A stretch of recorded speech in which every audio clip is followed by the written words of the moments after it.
नमस्कार दोस्तों, आप देख रहे हैं खबर एचपी और आइए वक्त हो गया हिमाचल प्रदेश के ताज़ा और बड़ी खबरों को जानने का। बताएंगे सभी खबरें एक एक करके एवं विस्तार से। उससे पहले आप हिमाचल प्रदेश के किस जिले से न्यूज को देख रहे हैं कमेंट बॉक्स में कमेंट करें। साथ ही सभी खबरों से अपडेट रहने के लिए चैनल को अभी सब्सक्राइब करें और बेल आइकन को जरूर दबाएं। तो दोस्तों चलिए शुरू करते हैं आज की पहली बड़ी खबरें। हिमाचल में 2555 एसएमसी शिक्षकों को अनुबंध पर लाने की तैयारी। जी, हिमाचल प्रदेश के सरकारी स्कूलों में कार्यरत 2555 एसएमसी शिक्षकों को अनुबंध पर लाने की तैयारी है। मुख्यमंत्री जयराम ठाकुर के निर्देशों पर शिक्षा विभाग ने प्रस्ताव बनाने का काम शुरू कर दिया है। 15 अगस्त को स्वतंत्रता दिवस के मौके पर मुख्यमंत्री शिक्षकों के पक्ष में इस बड़ी घोषणा को कर सकते हैं। गुरुवार मुख्यमंत्री से सचिवालय में मिलने पहुंचे एसएमसी शिक्षकों को आश्वासन देते हुए कहा था कि सरकार जल्द ही इन शिक्षकों के लिए पक्का समाधान करेगी। ऐसी नीति बनाई जाएगी जिसमें कोई कानून अड़चन न आए। इसी कड़ी के प्रारंभिक शिक्षा निदेशालय की ओर से प्रधान सचिव शिक्षा को शुक्रवार को एक प्रस्ताव भेजा गया है। हिमाचल के स्कूलों में नहीं होंगी प्रार्थना सभाएं, सरकार ने लिया फैसला। जब कोरोना संक्रमण के मामले बढ़ने पर शिक्षा विभाग ने हिमाचल प्रदेश के स्कूलों में प्रार्थना सभाओं पर भी रोक लगा दी है। प्रधान सचिव शिक्षा मनीष गर्ग ने बताया कि एक साथ इकट्ठा होने वाली सभी गतिविधियों पर रोक लगाने का फैसला लिया गया है। इसी कड़ी में प्रार्थना सभा के आयोजन को भी कुछ समय के लिए बंद करने के निर्देश जारी किए गए हैं। उन्होंने बताया कि स्कूलों में फेस मास्क पहनना सभी शिक्षकों और विद्यार्थियों के लिए अनिवार्य किया गया है। साथ ही स्कूलों को रोजाना सैनिटाइजर करने के भी जिला उप निदेशकों को निर्देश दिए गए हैं। हिमाचल कृषि विश्वविद्यालय में 40 शिक्षकों गैर शिक्षकों की भर्ती जाने आवेदन की अंतिम तिथि। जी, हिमाचल प्रदेश के कृषि विश्वविद्यालय पालमपुर में शिक्षकों और गैर शिक्षकों के खाली 40 पद जल्द भरे जाएंगे। शिक्षकों के 26 और गैर शिक्षकों के 14 पद विभिन्न विभागों में भरे जाएंगे। आपको बता दें कि विश्वविद्यालय प्रशासन ने इसके लिए आवेदन मांगे हैं। विश्वविद्यालय में पादप रोग विज्ञान, कृषि अर्थशास्त्र, कृषि प्रसार शिक्षा, सस्य विज्ञान, कीट विज्ञान, सब्जी और पुष्प विज्ञान, जीव रसायन, जीव विज्ञान एवं प्रौद्योगिकी, पौधा प्रजनन एवं अनुवांशिकी, गृह विज्ञान और पशु चिकित्सा एवं पशु विज्ञान में रिक्त पद भरे जाएंगे। हिमाचल में पंचायती राज संस्थाओं के उपचुनाव में 209 उम्मीदवारों में होगा अंतिम मुकाबला। जी, हिमाचल प्रदेश में पंचायती राज संस्थाओं के उपचुनाव में 209 उम्मीदवारों में अंतिम मुकाबला होगा। पंचायती राज संस्थाओं की 217 सीटों पर उपचुनाव के लिए 465 नामांकन भरे गए हैं। छटनी में 10 नामांकन रद्द हुए हैं। 105 ने नामांकन वापस लिया। 145 प्रतिनिधि निर्विरोध चुन लिए गए हैं। अब 209 उम्मीदवारों में ही अंतिम मुकाबला होगा। ये वे सीटें हैं जहां पंचायती प्रतिनिधियों की मृत्यु या अन्य कारणों से खाली हो गई है। हिमाचल में अधिकारियों और कर्मचारियों के तबादलों पर फिर लगी रोक। जी, हिमाचल प्रदेश में अधिकारियों और कर्मचारियों के तबादलों पर फिर रोक लग गई है। सामान्य तबादलों पर 10 दिन के लिए मिली छूट अब समाप्त हो गई है।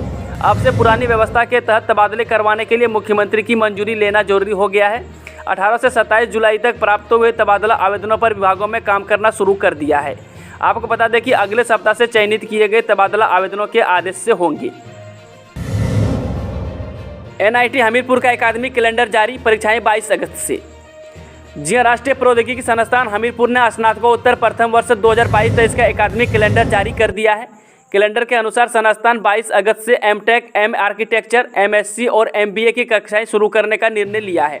आपको बता दें कि स्नातकोत्तर प्रथम वर्ष में दाखिले के लिए 8 अगस्त से 12 अगस्त तक निर्धारित शुल्क जमा करवाना होगा। हिमाचल पथ परिवहन निगम की बसों में ही लागू होगा न्यूनतम किराया। जी हाँ, प्रदेश में हिमाचल पथ परिवहन निगम की बसों में ही 7 के बजाय 5 रुपये न्यूनतम किराया लागू होगा। मंत्रिमंडल ने बीते 3 स्टेज कैरेज की बसों में न्यूनतम किराया 2 रुपये घटाने का फैसला लिया है। इधर निजी बस ऑपरेटर सरकार के इस फैसले का विरोध कर रहे हैं। इनका कहना है कि देश के किसी भी राज्य में 5 रुपये न्यूनतम बस किराया नहीं है। साथ ही महिलाओं को सरकारी बसों में किराए में 50% छूट देने के बाद अब यूनियन इस मामले में भी कोर्ट का दरवाजा खटखटाएगी। अधिसूचना का इंतजार हो रहा है। अन्य राज्यों में न्यूनतम किराया 10 रुपये है। हिमाचल में सबसे कम 7 रुपये लिए जा रहे हैं। शिमला शहर के सरकारी अस्पतालों में 7 दिन लगेगी बूस्टर डोज।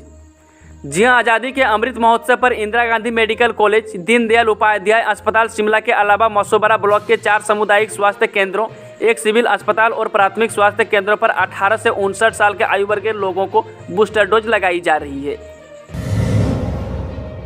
पंजीकरण और मेडिकल जांच के बाद इस दिन शुरू होगी किन्नौर कैलाश यात्रा। जी, किन्नौर कैलाश यात्रा 1 से 15 अगस्त तक चलेगी। पंजीकरण और मेडिकल जांच के बाद देश भर के श्रद्धालु यात्रा पर जा सकेंगे। श्रद्धालुओं को करीब 17 किलोमीटर की चढ़ाई चढ़ने के बाद महादेव के दर्शन होंगे। 6050 मीटर की ऊंचाई पर श्रद्धालु महादेव के दर माथा टेकेंगे। श्रद्धालुओं की मेडिकल जांच तांगलिंग में सुबह 9:30 बजे से शाम 4 बजे तक होगी। किन्नौर जिले के तांगलिंग गांव से करीब 9 किलोमीटर की खड़ी चढ़ाई चढ़ने के बाद पहले दिन गणेश पार्क पहुंचना होगा। यहां जिला प्रशासन और तांगलिंग गांव के इष्ट देवता परका संघ करेश किन्नौर कैलाश यात्रा संचालन कमेटी ने श्रद्धालुओं के ठहरने के लिए गणेश पार्क और साकार नामक जगह पर अस्थायी शिविरों की व्यवस्था की है। टांडा अस्पताल में एक हफ्ते से कीमोथेरेपी के इंजेक्शन के लिए भटक रहे मरीज, जाने पूरा मामला। जी हिमाचल प्रदेश के दूसरे सबसे बड़े doctor Rajendra Prasad medical college और अस्पताल टांडा में पिछले एक हफ्ते से कैंसर मरीजों की कीमोथेरेपी के लिए आवश्यक इंजेक्शन नहीं मिल पा रहे हैं। इससे कैंसर रोगियों खासकर हिमकेयर और आयुष्मान कार्ड धारक मरीजों को काफ़ी दिक्कतें का सामना करना पड़ रहा है। कैंसर से पीड़ित मरीज कीमो वार्ड से लेकर मेडिकल स्टोर तक इंजेक्शन के लिए भटक रहे हैं, बावजूद उन्हें जरूरी इंजेक्शन नहीं मिल पा रहा है। टांडा अस्पताल में कीमोथेरेपी करवाने वाली एक बुजुर्ग महिला ने नाम बताने की शर्त पर बताया कि डॉक्टर ने थेरेपी के लिए पर्ची पर एक इंजेक्शन लिखा था। एक हफ्ता बीत जाने के बाद भी उन्हें वह इंजेक्शन नहीं मिल पा रहा है। बागवानों को राहत, बाजार से खरीदे काटन पर भी जीएसटी में 6% उपदान देगी हिमाचल सरकार। जी सभी बागवानों को एचपीएमसी और हिमफेड के अलावा खुले बाजार से खरीदे सेब, काटन और ट्रे पर भी जीएसटी में अब 6% सब्सिडी मिलेगी। यह 1 अप्रैल 2022 के बाद खरीदे गए काटन और ट्रे पर मिलेगी। आपको बता दें कि काटन और ट्रे पर जीएसटी 18% है। देश में पर्यटन गतिविधियों बढ़ाने को धर्मशाला में होगा टूरिज्म कॉन्क्लेव। जी देश में पर्यटन गतिविधियों बढ़ाने के लिए धर्मशाला में टूरिज्म कॉन्क्लेव होने जा रहा है। 27 और 28 अगस्त को होने वाले कार्यक्रम में कई राज्यों के पर्यटन मंत्री शामिल होंगे। केंद्रीय पर्यटन मंत्री जी किशन रेड्डी सहित पर्यटन राज्य मंत्री श्रीपाद येसो नाइक और अजय भट्ट का 2 दिवसीय टूरिज्म कॉन्क्लेव में आना प्रस्तावित है। केंद्र सरकार का प्रस्ताव मिलने के बाद पर्यटन विभाग ने आयोजन को लेकर तैयारियां शुरू कर दी है। हिमाचल के मंडी में उत्तर भारत के पहले एकीकृत आयुष पद्धति के अस्पताल का शिलान्यास। जी मुख्यमंत्री जयराम ठाकुर ने शनिवार को उत्तर भारत के पहले एकीकृत आयुष पद्धति के अस्पताल का शिलान्यास किया। इस अस्पताल में क्षार सूत्र, सर्जरी, योग और प्राकृतिक चिकित्सा का फायदा हिमाचल के लोगों को ही नहीं बल्कि देश विदेश के सैलानियों को भी होगा। लोग यहां टहल सकेंगे, साफ आबो हवा से स्वास्थ्य लाभ ले सकेंगी, प्राकृतिक जड़ी बूटियों की जानकारी भी ले सकेंगी। मुख्यमंत्री ने मंडी जिले के सराज विधानसभा क्षेत्र की तहसील थुनाग में 25.48 करोड़ रुपये की लागत की विभिन्न विकासात्मक परियोजनाओं के उद्घाटन और 33.78 करोड़ रुपये की विकास योजनाओं के शिलान्यास किए। उन्होंने जंजैहली के ढीम में 3.20 करोड़ रुपये की लागत से बनने वाले 50 बिस्तरों की क्षमता के एकीकृत आयुष अस्पताल का आधारशिला रखी। बारिश से हिमाचल में 25 सड़कों पर आवाजाही ठप, 17 बिजली ट्रांसफार्मर और 12 पेयजल योजनाएं बंद।